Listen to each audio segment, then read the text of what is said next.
यीशु मसीह के नाम से आप सभी को शुभकामनाएं।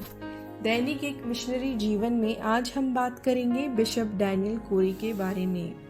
इनका जन्म 10 अप्रैल 1777 में हुआ था। इनका मृत्यु 5 फरवरी 1837 में हुआ था। ये इंग्लैंड देश के थे और इन्होंने ईसाई धर्म का प्रचार भारत में किया। डैनियल कोरी एक अंग्रेज एंग्लिकन पादरी और बिशप थे जो एक महान योजना के साथ भारत आए। सन 1777 में इंग्लैंड में जन्मे डैनियल को सन 1802 में लिंकन धर्म प्रदेश का डीकन घोषित किया गया था और सन 1804 में पादरी और सन 1806 में भारत के बंगाल में एक पादरी के रूप में नियुक्त किया गया था। वे सन 1823 में कलकत्ता के प्रधान पादरी बन गए और बाद में सन 1835 में मद्रास के बिशप के रूप में प्रतिष्ठित हुए। उन्होंने हिंदुस्तानी भाषा सीखी और चुनार के लोगों के बीच काम किया।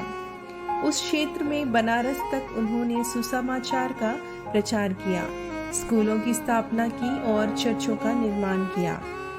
फिर वे 1810 में कानपुर चले गए और अपने प्रिय मित्र हेनरी मार्टिन के साथ सेवा किया। वहां वे बीमार पड़ गए और उन्हें अपनी शारीरिक स्वस्थता के लिए कलकत्ता जाना पड़ा।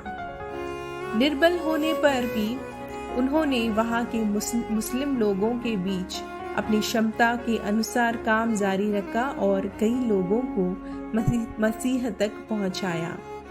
उन्होंने उनमें से कई को बपतिस्मा के संस्कार द्वारा चर्च में शामिल कराया।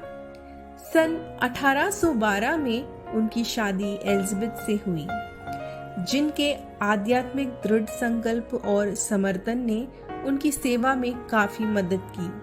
दोनों मिलकर 2 वर्षों तक आगरा में सेवा की, जहां परमेश्वर का वचन फैलाता गया और स्थानिक लोगों के बीच कलीसिया भी स्थापित हुआ। लेकिन उनकी पुरानी बीमारी वापस आ गई, जिसके कारण उन्हें चिकित्सा के लिए अपनी जन्मभूमि लौटना पड़ा। लेकिन हिंदुस्तानी भाइयों के प्रति उनके बोझ ने उन्हें भारत लौटने के लिए मजबूर कर दिया और उन्होंने यहाँ आकर बनारस, बक्सर और चुनार में अपनी सेवा जारी रखी। बाद में उन्होंने सन 1935 में मद्रास के बिशप के रूप में नियुक्त किया गया, जहां उन्होंने अपनी अंतिम सांस तक सेवा की। उस समय उन्होंने तंजौर और तिरुनेलवेली में चर्चों के बीच शांति लाने के लिए कड़ी मेहनत की। यहाँ उन्होंने स्कूलों और चर्चों का निर्माण किया और कई युवाओं को सेवा के लिए प्रशिक्षित किया। उन्होंने भारत में एक उदार हृदय, नम्र भावना और विनम्रता के साथ 24 वर्षों तक सेवा की। प्रिय, क्या आपको जानकारी है कि भारत में बहुत से लोग अभी भी यीशु मसीह को नहीं जानते हैं?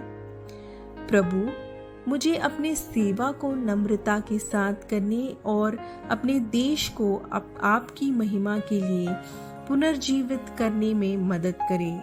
आमीन।